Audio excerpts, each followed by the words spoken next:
তোমার নাম কি? মোহাম্মদ খোকন। মোহাম্মদ খোকন। বাসা কোথায়? বাসা পানি চত্বর, পানি চত্বর, রাউজান পানি চত্বর। রাউজান পানি চত্বর। তুমি কি করো? আমি অসহায় মানুষ, আমি মানুষের থেকে বিক্রি করি আর কত। তাই নাকি?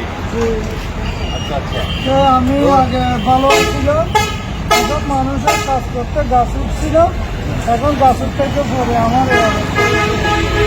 কি হয়েছে তোমার? তুমি কি হাঁটতে পারো না এগুলো ছাড়া? এগুলো ছাড়া পারি না, যে এখন আমার পায়ে লোয়ার রব দিছিল, পায়ে কি হয়েছিল? পায়ে গাছের থেকে পরে আমার রব দিছিল। এখন এটাতে ছোটবেলা থেকে করি আমার সমস্যা হয়ে গেছিল।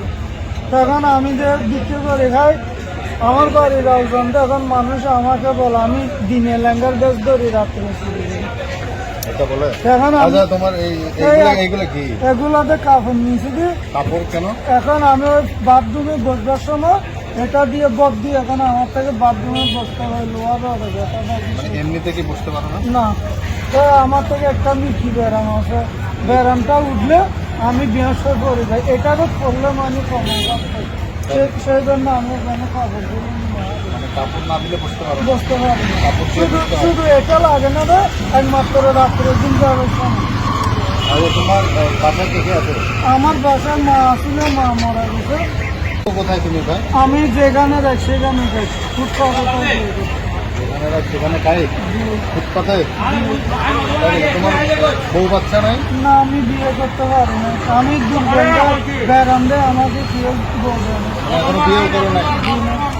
আচ্ছা আচ্ছা। তাহলে তুমি কিভাবে, তোমার টাকা কই থেকে আসে? কিভাবে চলো, কিভাবে খাও? মানুষের থেকে হাত পাতি যেটুকু আজকে তারা গোড়া দিন ধরে মিলি পাইছি 150 টাকা। 100 টাকা? জি, 150 টাকা পাইছি, এখন 100 টাকার বাদ খেয়ে রয়েছে এখন 200 টাকা। 50 টাকা আছে। জি। এখন তুমি রাতে থাকবে কোথায়? তো আমি এখন রাতে এখানে জমজমের ভিতরে গল্লি থেকে, এখন আমি পরে কোনো পলিথিন তোমাকে দেখাশোনা করার মতো কেউ নেই? নাই। তো এখন যে শীতকাল, তোমার ঠান্ডা লাগে না? ঠান্ডা লাগলে কি করবো, কাকে বলবো? আমার তো বলার ছিল না, মা থাকলে মাকে বলতাম। তো এখন তোমার তো শার্ট একটাই, জি। আর কোনো কাপড় চোপড় নাই? কাপড় চুপুর আছে পুরোনো, এটা লরির পরে পরে পিছন দিয়ে ফাড়ি গেছে, ফাড়া শার্টগুলো গায়ে দিকে। আচ্ছা আচ্ছা। তাহলে তোমার তো এখন তো রাত অনেক, এখন তো কোনো কাপড়ের দোকানও নাই, সব বন্ধ হয়ে গেছে। জি। আচ্ছা, এখানে দেখি তোমাকে কিছু কিনে দিতে পারেন কিনা, আসো আচ্ছা, তো। ধন্যবাদ। আচ্ছা।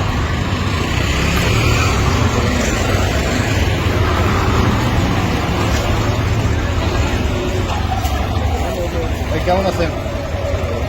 আচ্ছা, এই এনার দেখেন তো, শার্ট হবে, শার্ট কিনিবা তুমি? এখানে দেখো তোমার, আমি জানি। আচ্ছা একটু দেখাও তো, একটু এখানে শার্ট দেখাও তাহলে। দেখাইলাম তো সেরকম।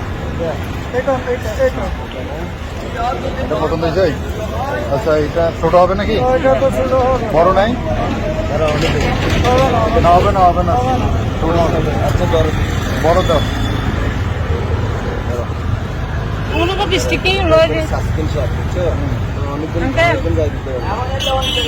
দেখো সাসপেনশন গরমের সময় যাই দিতে হবে। গরম ঠান্ডা সবসময় গাড়ি দিতে হবে, একদম পুরো সাদা কতটা আছে, অনেক টাকা রাখতে হবে। না, গরমের সময় তো আমার থেকে সাত থাকে না, চলে যায়।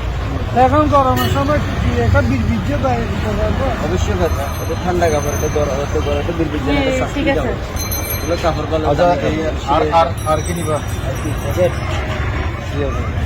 এটা চার্জ দিছে তো হবে কিছু তো না, একটা দেখা যাবে। এটা আর কি, এটা হবে এটা। হ্যাঁ বরাবর এগুলো স্টিচ, এটা বড় হবে, ঠিক আছে? দাও দাও তাহলে। তাহলে দেবো। কারণ কথা হচ্ছে যে তোমার মোবাইল আছে? জি আছে। তুমি মোবাইল নাম্বার যদি থাকে, তাহলে দর্শকদের দিলে দর্শকরা তোমাকে সাহায্য সহযোগিতা পাঠাইতে পারবে। মোবাইল আছে? আচ্ছা, জি। দেখি মোবাইল দেখি।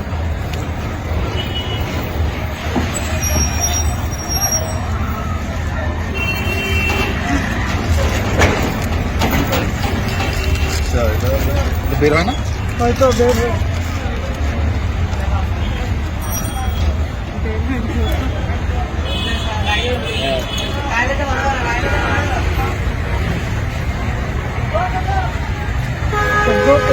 দর্শকদের উদ্দেশ্যে আমি বলি, হ্যাঁ, এখানে হচ্ছে মোবাইল নাম্বারটা দেখার চেষ্টা করেন।